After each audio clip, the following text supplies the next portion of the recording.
is my garden.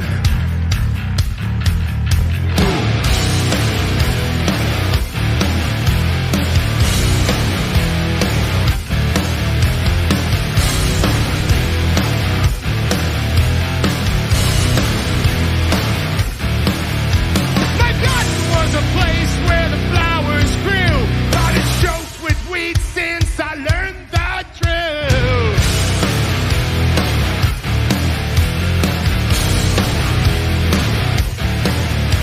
The wind blew warm and the rain was kind, but the seasons have changed here in my mind.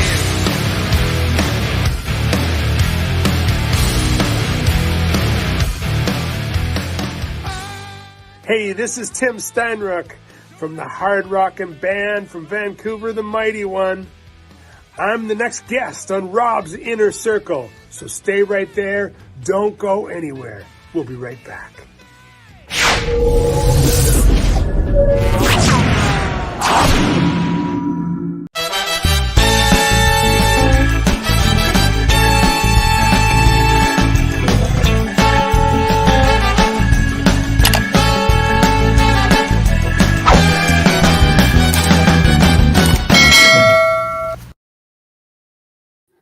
Good evening, ladies and gentlemen. I'm Robert DeLesso, and I'm the host of Rob's Inner Circle, broadcasting live from Montreal, Canada. We have an amazing show for you folks tonight, so stay right where you are. You're going to love it. The usual shout-out goes out to our good friend and producer, Rob's Inner Circle, Jenny Duhame, and to our podcast techie, Patty, Lady, Starlight, Saragossa. We have a couple of honorable mentions on the show. We want to start off with some past birthdays, and worthy of mention are the following people who have all been guests on our show. And there's one at the end who's going to be a guest in the new year. So the honorable mentions for the birthdays go out to film producer Teresa Picciano, film director S. Roy Seringo, songwriter and VP of sales at Goddamn Guitars, Mario Biffarelli, musician Mike McCavan, and Mike Marino, who's going to be the guest coming into the new year. So a happy birthday to each and every one of you from all of us here at Rob's Inner Circle. We want to give our congratulations to Jason A. White, who directed the amazing short film called The Hit. He won the Best Director Award at the Sholo Film Festival. Congratulations, Jason, from all of us here at Rob's Inner Circle.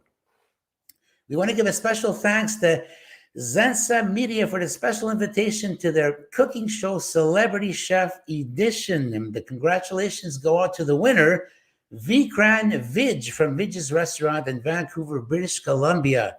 And for those of you whom that name sounds familiar to, you've heard of that name before. Well, it's probably because you saw him on The Dragon's Den and was one of the panelists. So congratulations, Vikram, once again. The Noon Hour Out of the Box podcast is now broadcasting on Access Radio, and that's internet radio, and you can catch us every Saturday between noon and 3 p.m. All you got to do is tune into accessradio.ca and click on the thumbnail, Rock and Chat. The Daily Struggles sitcom is up and running on Roku, a streaming service on the Rise Up TV channel, and you can download the app for Roku, or you can get it on Amazon for as little as $30.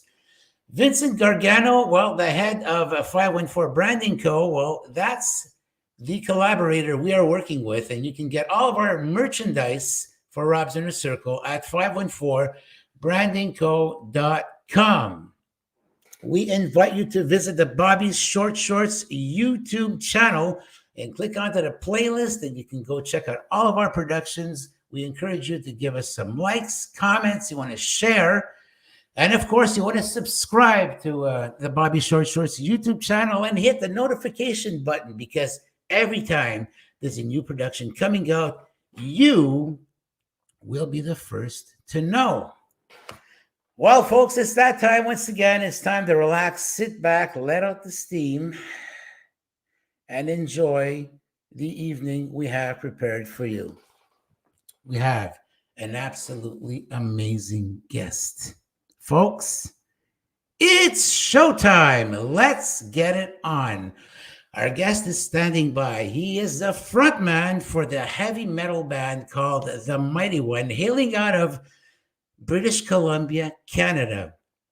He is a brilliant songwriter. He's a rhythm guitarist. He's a life coach. He does a lot of things, and all that he does them all right.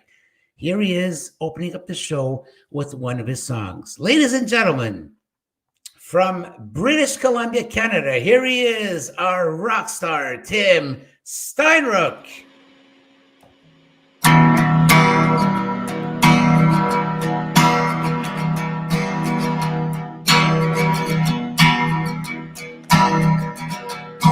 All it would take, just let it go. I paid a price, I know. Under my skin, I fall apart. All that you've been alone. Hold it up high, here in the sky. I give you this burden, the end. Into the dawn, God is so tired. Harsh light of day, alive. Come to me now, please understand. Your fear is for nothing. Go on, go on. All that I am, ego and all, I give you this burden, the end, the end. Hold it up high, here in the sky. I give you this burden.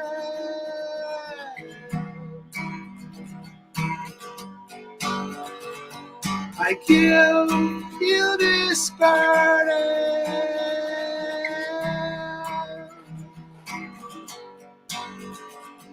I give you this burden.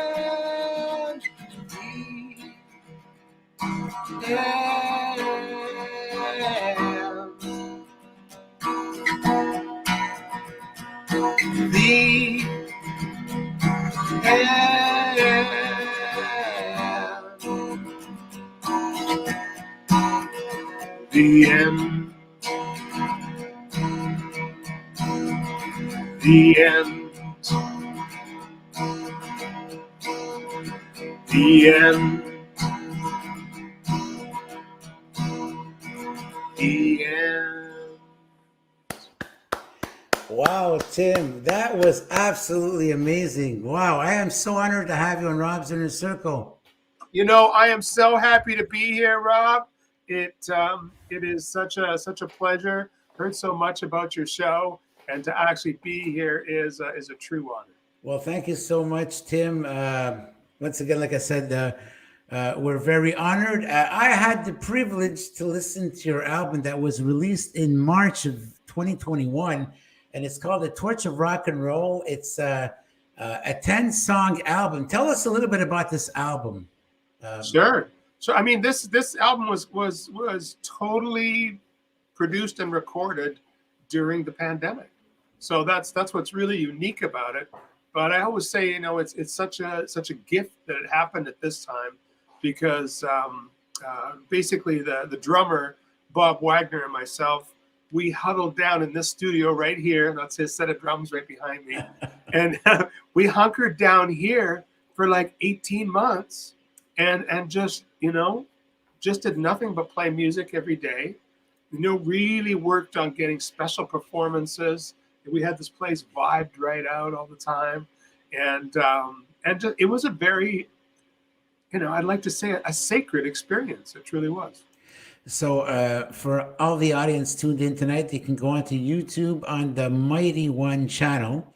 Correct. And folks, you got to hear the album, The Torch of Rock and Roll. It's absolutely fantastic. If you like heavy metal, this record is so heavy, you need a crane to lift it. Believe me. Tim, well, you don't want to scare them away now, Rob. But because, it's got some heavy parts. But as that song that I just played, Burden, is one of the songs that's on there, and really speaks to. This album really looks at the light side of life, and it looks at the dark side of life, and it looks at life the way that it is in between. So it's a real journey, this record. Truly. So Tim, let's get to know you a little bit. Where are you from? Where were you born? Let's start from the beginning, because we had the pre-interview, and I had the time of my life. You were a really, really interesting guy. So Tim, let the audience know who you are exactly. Let's start from the beginning. Where were you born? Sure. I was actually born here in the Lower Mainland. And then, like at about 1 year old, my parents bought a piece of property in northern British Columbia. They decided they didn't want to be in the city anymore. And my dad really wanted to do farming. And so they bought a piece of land up in northern British Columbia, north of Fort St. John by about 40 or 50 miles. And so that's where I grew up. I grew up on the farm. Really our closest neighbor was like maybe a mile away. And the only entertainment that we had was the church. I grew up in a Mennonite family. My parents are both from Germany. I'm first generation Canadian, proud to be. And but I grew up in a very religious setting. Very old school German type of setting.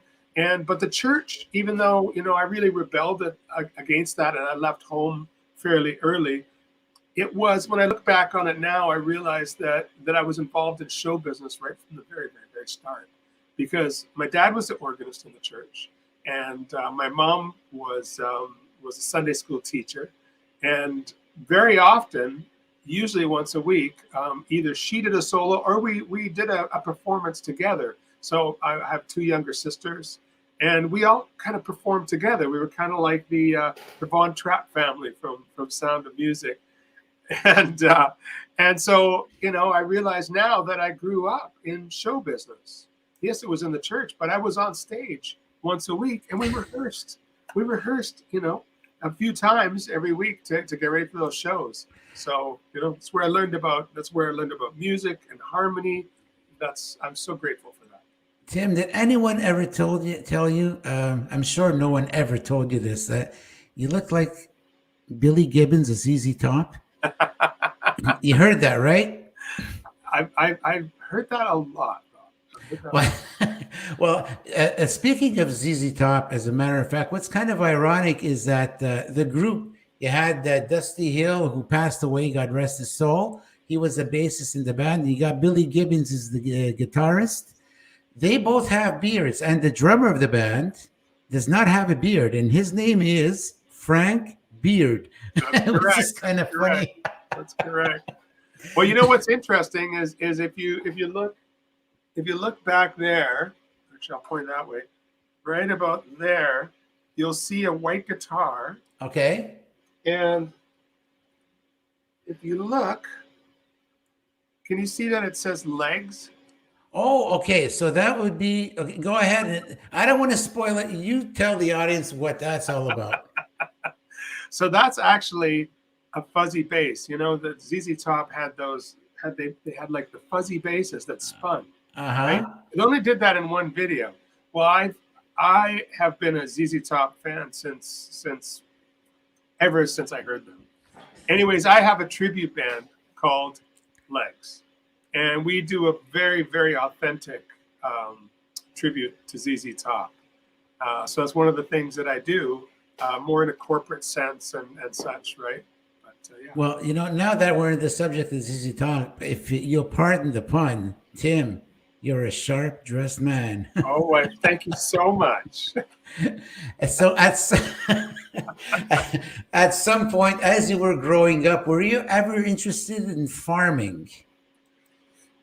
I started working the fields because we had about 1,000 acres up there, and I'd say that there was a few hundred acres of that was all timber. So even from a young kid, as we started to cut down that timber and make the land usable to grow on, I was coming home from grade 1 or 2, and we would go out after school and have to pick rocks and roots and burn wood and get this land ready. So by the time I was about 10 years old, I was actually kind of not that happy about having to work so hard all the time. So have I ever been interested in farming? No, I'm more interested in farming now than I was then, for sure. Okay, and you were like you said, you were in a church choir, but how do you feel? Actually, do you feel that having been in that church choir has helped you over the years developing your skills? Absolutely, 100%. I learned about harmony. I learned about tempo. I learned about singing in tune. All of those things. Every skill that I have now as a musician was things that I learned when I was in church school. There you go. and you also played some drums. Is that correct? correct? That was my first instrument was drums, and that's thanks to your dad who showed you some drums, right? No. They just got like a lot of kids, you always bang on the pots and pans, and they saw me doing that. And for 1 year for Christmas, I got a drum kit, and then I was allowed to take that to church and play along with my dad sometimes. You said your first, because you were playing the acoustic guitar, but all of a sudden you wanted to get a little bit more crafty. You wanted to play the electric guitar, and you got yourself a distortion pedal. And by the way, the best distortion pedals out there, I'm sorry, it's Boss, because they rule. So you got yourself a DS1, the orange pedal, because not to be confused with the overdrive, which is yellow. That's correct. We're talking about the orange one. So talk to us about that story. You got yourself an orange Boss DS1 pedal, and then you did something with that. Yeah, so like I said, I started playing the drums, and I learned how to play the bass, and that was good. It was fun to play along in church, and then I got the guitar. But once I got the distortion pedal, now suddenly they weren't so happy to have me playing guitar at the church anymore. They didn't like the distorted hymns, right? So that's when I sort of I retreated, and then eventually, I wasn't even allowed to play it in the house. Because I was loud. It was nobody liked the abrasive sound, and so then I had to take it outside. But that's really when my awakening came. So tell us, is that the moment like when you see Michael J. Fox in Back to the Future? He's got that guitar and that huge speaker, and he just strums that chord, and something magical happened to Michael as it did to you. So what happened? So I took so I wasn't allowed to play it in the house anymore. We have these things called granaries, which is kind of like a silo, and they're round and they're made out of metal, and they have like a concrete floor. And so I decided, what? I think that would be a great place for me to go and play my guitar. Nobody's going to bother me. And I ran like 300 feet of extension cord from the chicken and the pig barn, and I ran it out to this silo. And I plugged in my amp and my pedal. This is funny, folks. and I cranked it to 10, and I hit that first chord, and the whole building just went, whoa. And inside my heart just went, whoa, this is it. This is my purpose. It is. This is my purpose. Your person is loosening the rivets in that farm building. Is that it? 100%. 100%. No, it was like a massive shockwave, sound-wise, but also spirit-wise. You know, it really was. So that was the awakening for you. That's when I realized that was my purpose. That rock and roll was my purpose. I had never been to a concert before, so I didn't know what it was like to go to a concert. But I knew that feeling. Something was activated in me. I knew that feeling, and from that moment on, everything that I did was working towards being on stage and being that musician. But you said you never got any training for the guitar. You just picked it up and you figured it out how to do the fifth chords. Because in the song that we opened up the show with, you're doing those fifth chords. And for someone who's never played guitar, how could you figure that out? I've never taken a guitar lesson in my life.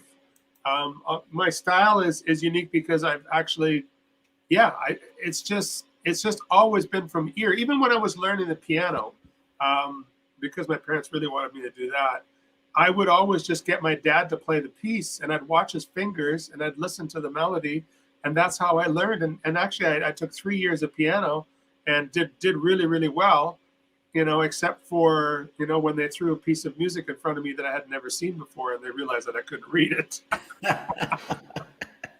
So, Tim, you were, and I'm not too sure if you still are, a huge ABBA fan. ABBA was definitely my first record. Yeah, that was my first record. That was the Steinruck approved listening materials when I was growing up. So, what did you tell ABBA? Take a chance on me?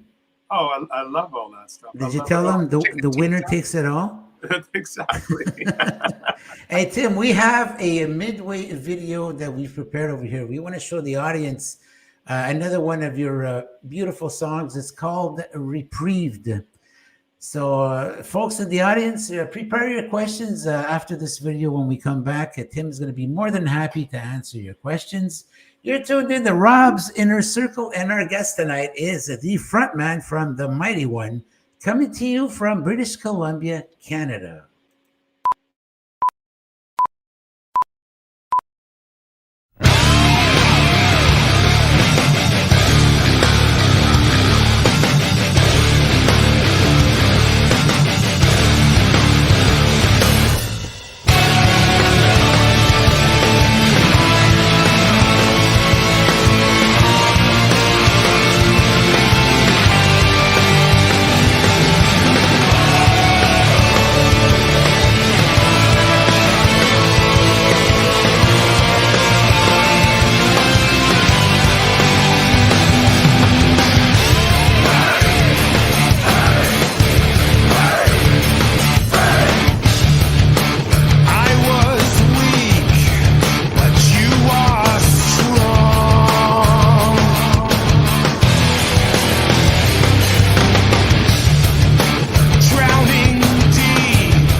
That's another great song of yours. Tim. Really, really good song. Wow. Hey, there you go.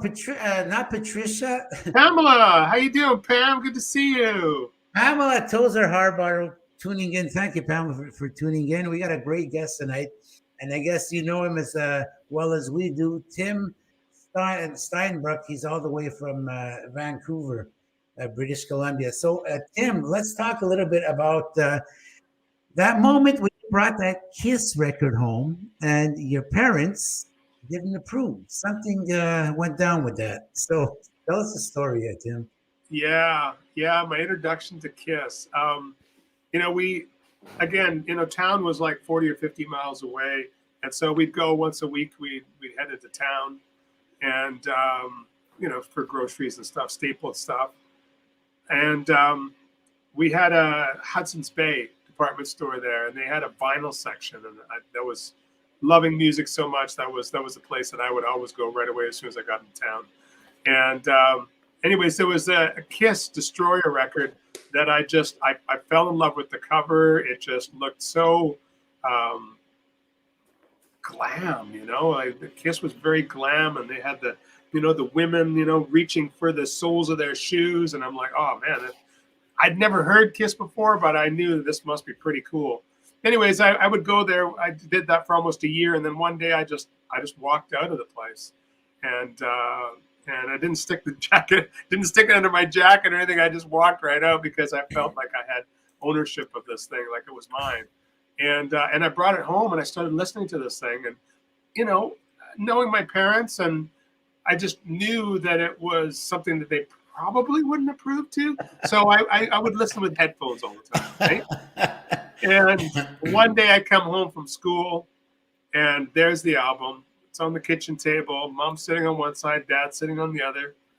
And they said, Tim, this is the devil's music. This is Satan's music. Actually, KISS stands for Knights in Satan's Service. And you can't listen to this anymore. As a matter of fact, we're going to ask you to burn this record, because we didn't have garbage service, so we had to burn our garbage. But they said, you got to burn this. And of course, my world just fell apart at that moment. And I'm searching in my mind, like, what can I do here to save this record, right? And I hatched this plan in a moment, right? And I said to my parents, I said, listen, please just let me listen to this record one more time, just one more time. And finally they gave in and said, okay, one more time. And I went into the living room and I put it on. And when they left the room, I pulled the vinyl off of the turntable. I pulled out one of their classical records, and I took out the classical vinyl and stuck it inside of the KISS cover. Too clever. That's too clever. and then stuck the classical record with the KISS vinyl, and stuck that, hit it in the back. You know how the record's going like this? I hit it in the back like that. You naughty boy. and then I went and pretended to be sad and burned the record. So now that we're on the subject of KISS, Gene Simmons, the bassist of KISS, is actually documented in the Guinness World Book of Records. Believe it or not, there's a lot of people who don't know this. I think he has the longest tongue.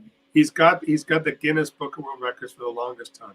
And so all of these stunts he's pulling with his tongue and all that, that's his real tongue. Because back in the day, I thought it was some kind of an add-on he was putting on there. No, that's his real tongue. A tongue prosthesis? Oh my God.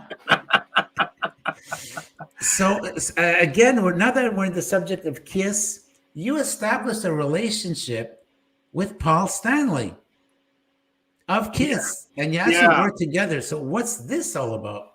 Well, so when I left home fairly early, I got on the road and started playing quite a bit. At that time, you could play like 5 or 6 nights a week in the same place. We had like a 5-ton truck that had the PA and lights. We had the bus for us, and we would go from town to town across Canada and just be on. I was on the road for almost 4 or 5 years straight, and I joined a Van Halen tribute band, which was really cool, and that started doing really well. And we started traveling across down to the States. It became a North American thing. And we got back from one of those tours, and we were playing in Vancouver, and we had a lead singer at the time who basically, he asked us to all get this amazing gear. And, I had a beautiful bass amp and new basses and everything. And weekly it was taking money out of our pay to pay for these things. And we get to, it's been a couple of years, and we get to back to play in Vancouver. And suddenly the music store is there, and they say, we're here to repossess the gear. And I'm like, what? We've been paying for like years. He goes, we haven't gotten a single payment. And the singer had been stealing the money for his own personal habits. So anyways, from that point, we created a new band. We got a new singer. And at this point, we went from a Van Halen tribute band to really it merged into a original band that had this classic Van Halen flavor to it. At that time, Sammy Hagar had joined Van Halen, and there's a classic Van Halen didn't exist anymore. So we held that torch in a big way. And one day, Kiss was playing in town, and we got a tape to the lounge of the Four Seasons Hotel where Kiss was staying, and the drummer was there, and he accepted the tape. And the next day, we got a call from Paul Stanley. He was on the tour bus on his way to Seattle, and he said, really digging your music, boys. Would you come down to Seattle tonight and be our guests?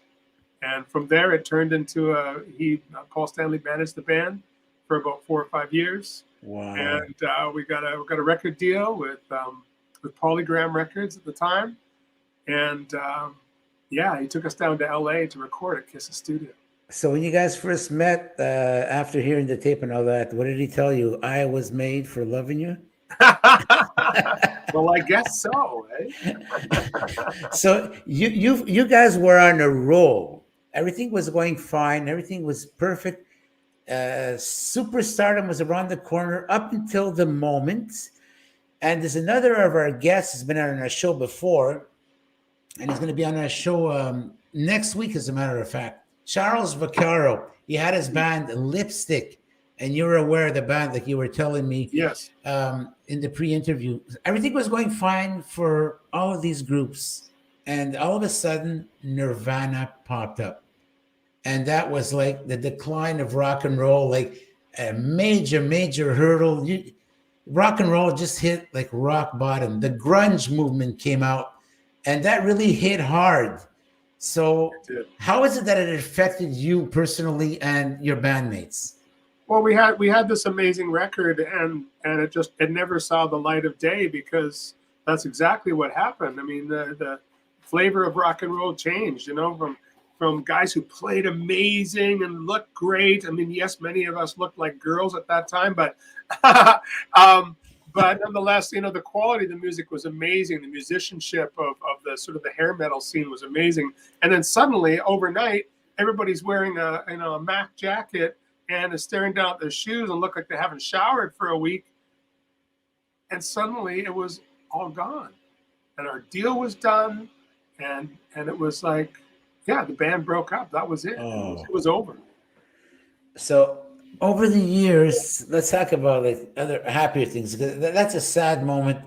And I remember back in the day when that was all happening, bands like Kiss, they came out with a pop song, I Was Made for Loving You. Then you had the Rolling Stones, Emotional Rescue.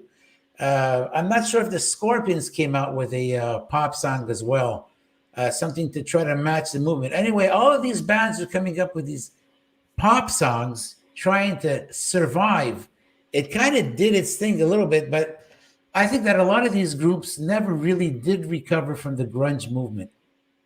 What do you think, Dan? Yeah, I agree. But what's very interesting is that now, as cycles and trends, we know that in the music industry, they always come back around and around and around. And we're moving, and this is such a perfect time for TheMightyOne to release the torch of rock and roll, because, the kind of music that we're playing really has value again. Like even the kids, who are listening now to Led Zeppelin and Black Sabbath and loving their Guns N' Roses and all of that kind of stuff. That is very, very cool again. It's got value again. And people really realize the quality of the music from that time. So it's a very good time to be doing this right now. Well, as a matter of fact, yes, you're absolutely right. And I'm noticing that myself. And some of the guests have been in our show. They're youngsters, and they're all listening to old rock and roll, heavy metal music, going back to the 60s, all the way up to the 80s and 90s. Some of them even don't want to go over like into the 90s. Between the 60s and the 80s, they want to stay in there in those 3 decades.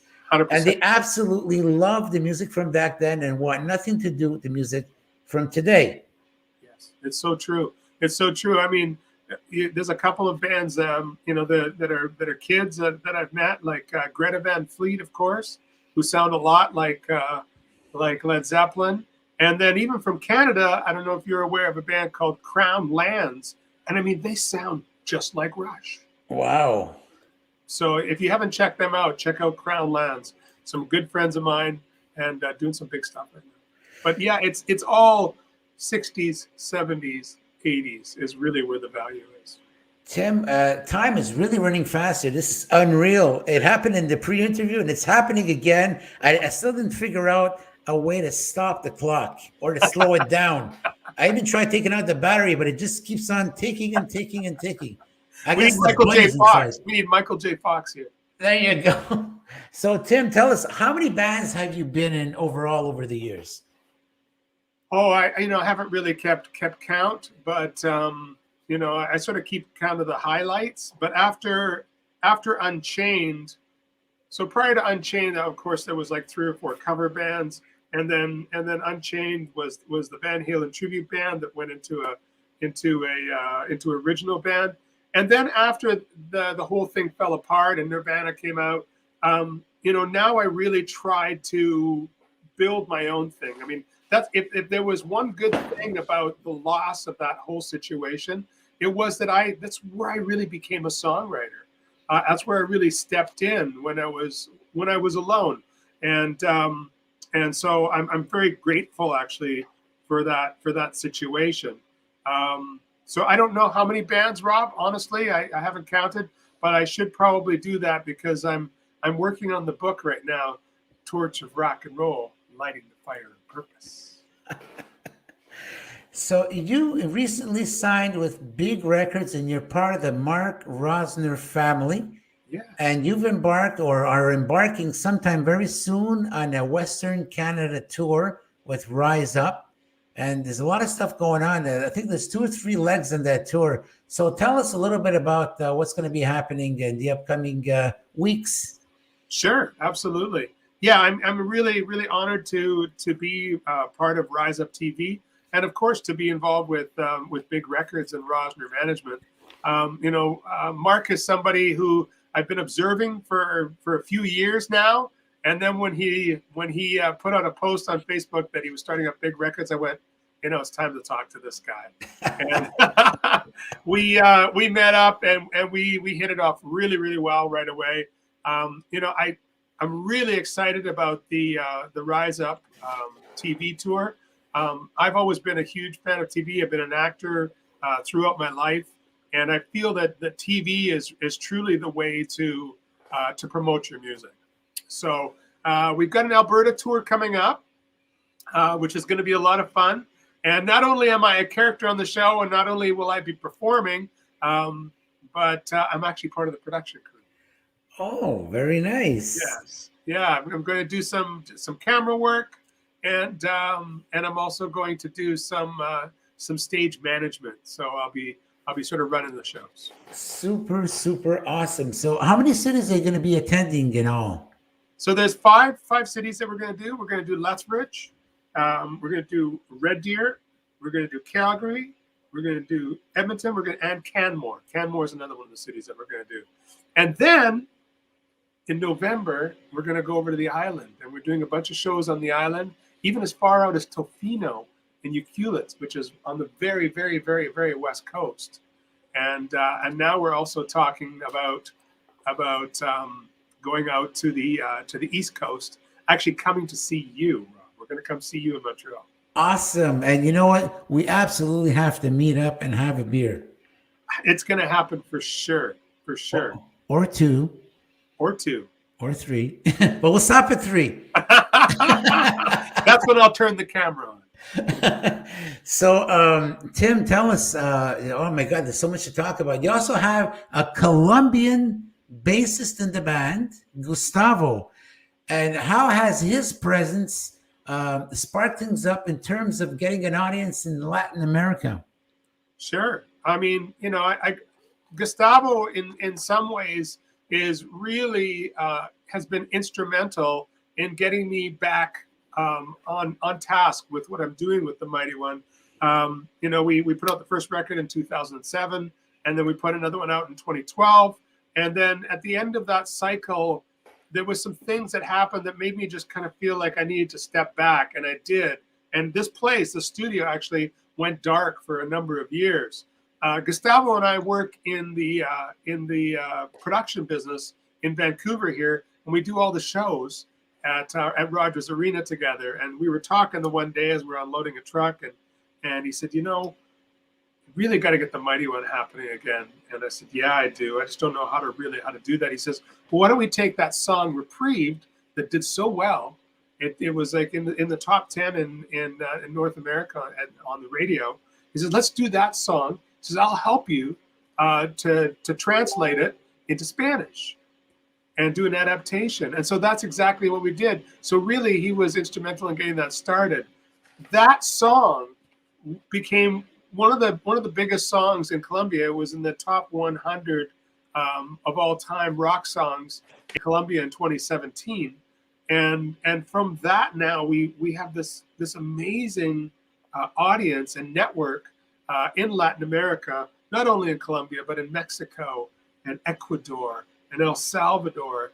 And now we're starting to talk to people in Argentina and Brazil. So it's the fans down there are probably the most passionate heavy metal fans that I've ever met. So what inspired you to name the band The Mighty One? Well, again, I tried so many times to put a band together. I always have, I'm a bit of an idealist, and I have been throughout my life. And so I always thought about, the perfect band, where it's got the 4 members and everybody works together like this beautiful family and creates this amazing thing. But the problem was that I didn't realize that my own ideas are so important to me and so strong and complete as they come out that oftentimes the people that I was working with, they'd want to add something to it, but it would change the song. And I didn't want that. I was an idealist, but I was a purist first. And so finally I ended up in the studio here by myself, and I just went, you know what? I'm the Mighty One. And let's start from there and see what happens. And that's exactly what I did.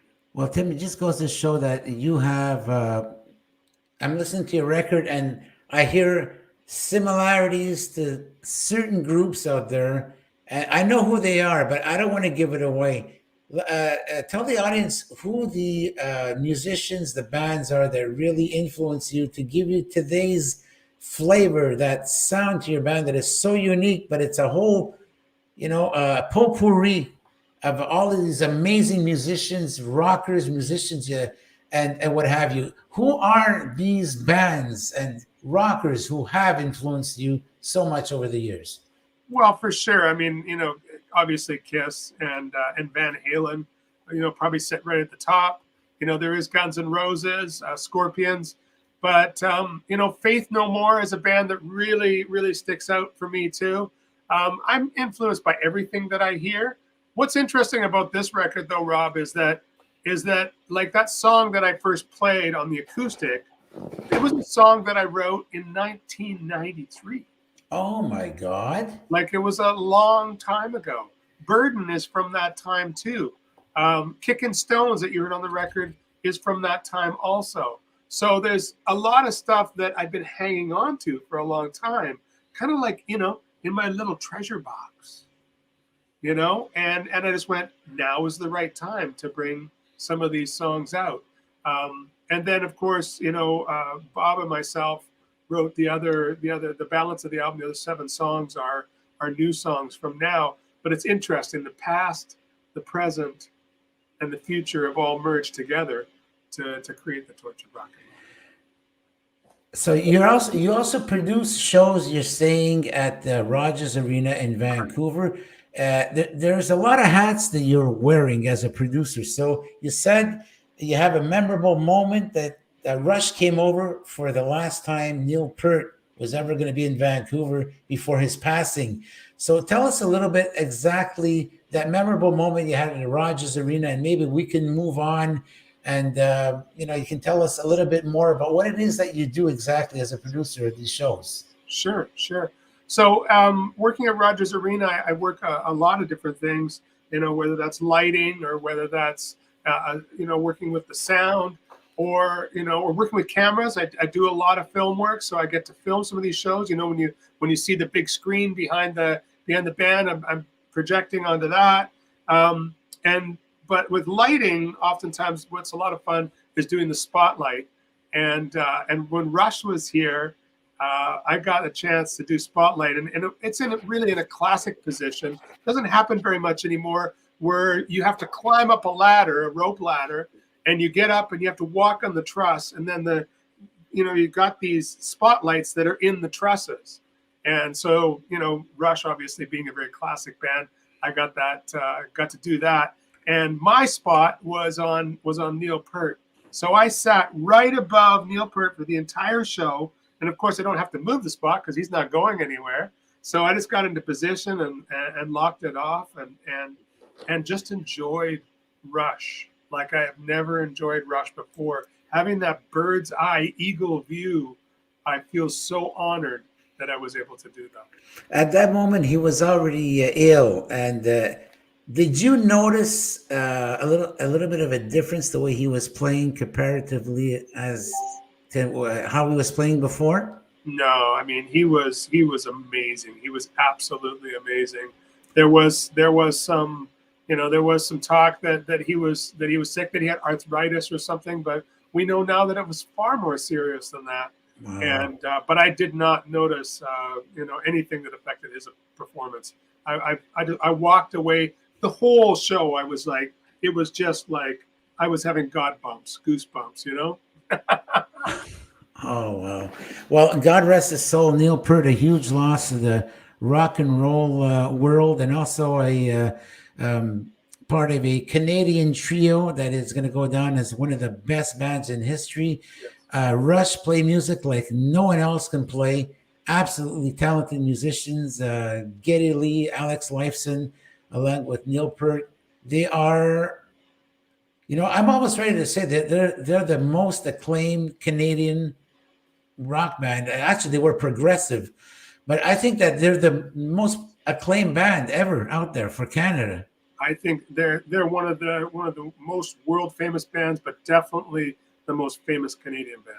And they had a huge following, and I just couldn't believe the way Geddy Lee was playing the keyboards. And he's playing his bass at the same time and singing. And I mean, he just doesn't play bass like one noters here. It's like these complicated patterns he's playing, singing with that high-pitched voice of his. And that alone is like, it's a wonder. How in God's name could this guy get such a high voice? Yes, I know. Almost as high as any female singer. I'm telling you, check out Crown Lands. You'll be impressed. Those guys have got that. Well, that's something to check out. Can you repeat that again for us? Crown Lands is the name of the Crown Lambs. So you can check that out on YouTube?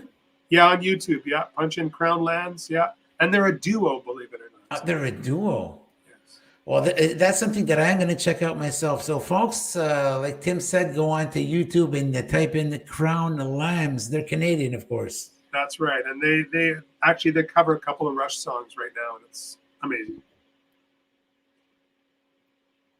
Oh, we've lost your audio. How could two guys make all of that music? These guys are amazing. I met them a few years ago because I do some work with Live Nation. I actually go pick up bands I have like a passenger van, of course, because I go on tour a lot, and I go and I pick up bands at the airport. And those were two guys that I picked up and hung out with for the day when they had one of their first shows ever here in Vancouver. And to see where they've gone so quickly in just a few short years is amazing. But they deserve it. They're really, really good. Well, as Patty is flashing on the screen right now, you're a certified accelerated evolution life coach and counselor. You do that as well. Tell us a little bit about what you do exactly. Sure, sure. I mean, I've always been a studier of people. Anytime throughout my life when someone's having a hard time, they come to me. So it's kind of a natural thing for me to do. I had a business in the film industry here in Vancouver that I had for a number of years, and it was taking all of my time and keeping me from my career. So when I sold that business, I would look for something new to do, and I came across this accelerated evolution, and it's a way of basically helping people through their negative emotional blocks that are keeping them from living the life that they were born to live. And so I studied with that, and actually became a certified master coach in that. So I have a coaching business also, where I work with individuals and I have groups. And one of the other things I do is I actually teach at Nimbus School of Recording here in Vancouver, where I teach young producers, engineers, artists, and get them into the right mindset to have successful careers. So there's so much of Tim that we love. There's so much that we can. He's a life coach. He's a musician. He's a producer. Is there anything you don't do, Tim? Shave beards. What if Bic, just like they did to ZZ Top, what if they were to offer you $1 million to shave your beard? Ooh, You would say that would be a tough one. That would be a tough one. I thought you were going to say that's a definite no. I was That sure would be you were a going to tough say one that. because it would take me at least 20 years to get back to where I'm at. Well, yeah, exactly. How long? What? It took you 20 years? Is that it? I've had this for about 20 years. Yeah. Oh my goodness. Yeah. Oh, so I could just imagine shaving that beard off. How hard it'll be for you emotionally detaching yourself from the beard. Hey, listen, I'm very careful around fire. Jeez. Wow. So, okay, let's talk a little bit about your acting career. You also did some acting. Is there any shows, any TV shows, any movies, short films that you've appeared in? Sure. And nothing really of note. Most of my acting experience was actually in the improv world. So doing live shows, you'd be given a scenario, and you basically had to write your script on the spot. So that's really where I work from. It's actually one of the things that I do with coaching. You've got to really think on your feet, and so acting and coaching kind of go together in a big way. And obviously, getting on stage, you have to go to a higher level if you really want to project your message and entertain people in a powerful way. So I got an opportunity to act a lot. Well, every time you're on stage, it's a performance in itself. Absolutely. It's one of my favorite places to be. Being in the studio and being on the stage are probably my two favorite places to be. So now that with COVID restrictions easing and all that, they're going to open up the borders in the U.S. on November 8th. Are you considering doing some touring, not only in Canada, which is normal, but you considering going into the U.S. and beyond, maybe Europe? Absolutely. I mean, that's one of the reasons I've joined the Rise Up TV tour, is because we can get out there and start getting on tour and start moving around. So yeah, we've got the U.S., we've got some things that we're working on there for 2022, Latin America, obviously. And, we're working with some great folks that we've been working with for about the last year in Europe, in Germany. And they're called CMM, SAOL. And they're actually the promotional arm of Iron Maiden, believe it or not. Oh. So we've been doing a lot of work with them over the last year. So there's been some opportunities that are coming up. So as things start to open up, you're going to see us out there a lot. Supertramp and you have some kind of a special bond. Of course, you like the music, you like the band and all that, but there's a special anecdote that goes along with Supertramp. Yeah. Tim, I really want you to share this with the audience. What Sure. happened with that Supertramp record? Yeah, definitely. Crime of the century. We were talking about that. And when I was, before I left home, I had the opportunity to go up and take care of, babysit this bridge building camp over the Christmas season. And this bridge building camp was like, on the Yukon BC border. So it was way, way up there. And obviously all of the guys that were there, they were going home for Christmas. But, it's like minus 50, 40, 50 up there. And someone needs to make sure the generator keeps running, the diesel generator, and that everything, and that people don't break in, et cetera, et cetera. So I went and babysat this camp for 2 weeks. And one of the only tapes I had along was Supertramp, Crime of the Century. And as cabin fever started to set in up there, because you got to remember, this is middle of winter, so it's only like daylight for like maybe 4 hours or something like that. And so I started to actually get I started to get cabin fever, and there's a paranoia that sets in, and you start to see things out of the corner of your eyes. And Crime of the Century was something that kept me really centered. So I probably listened to that tape. Oh, it was hundreds of times, I swear. You were eating up to 3 steaks a day. Lucky you. That was one thing I got to do. I got to eat as much as I wanted. I hung out in the kitchen a lot and listened to Supertramp. And then you got these 3 monsters. Yeah, one day. It was like 10 days in. All of a sudden the door bursts open and these 3 monsters come in, right? And it wasn't really 3 monsters, but because I hadn't seen people for a while, it looked like monsters to me. And it was actually these 3 First Nations guys, and they just wanted to have a coffee or something. So once I settled down and my heart stopped racing, I invited them in. I started cooking them up steak and eggs and coffee, and we had such a great time. And about an hour later, they said, "Well, we got to go." And I'm like, "Oh, no, please don't go. Please stay. You can even stay overnight if you want." I was missing people in a big way. Tim, where do we go from here? You've done it all. You're talking about going on the Rise Up tour. You're into music. You're producing. You do some acting. You're a life coach. Is there something left for you to do, and some unfinished business that you would like to take care of? I think the unfinished business is just to really, really go on a great tour with the Mighty One. Get onto those big stages, get onto those big festivals, and show everybody the torch of rock and roll, this fire that's been burning inside of me since I was 13 years old. That's my purpose now. Tim, it's been such an amazing evening. Thank you so much for coming on. Folks, we urge you to go onto the Mighty One YouTube channel. Go listen to Tim's album. It's called The Torch of Rock and Roll. He's got 10 tracks on there. Absolutely fantastic music. If you like heavy metal, you will be absolutely well served. Is it a heavy album? It's very heavy. Very, very good. And the vocals on Tim are going to blow you away. Thank you so much, Rob. Thanks so much for having me on. Tim, you're going to stay behind stage. We're going to have our meet and greet. All right. Let's do some backstage. All right. We're going to be signing off, Tim. See you soon. All right. And thank you to all of the people at Rob's Inner Circle. Thank you. Thank you, everyone, for tuning in to what was an absolutely delightful show. Canadian rocker, the front man from the Mighty One from British Columbia, Canada.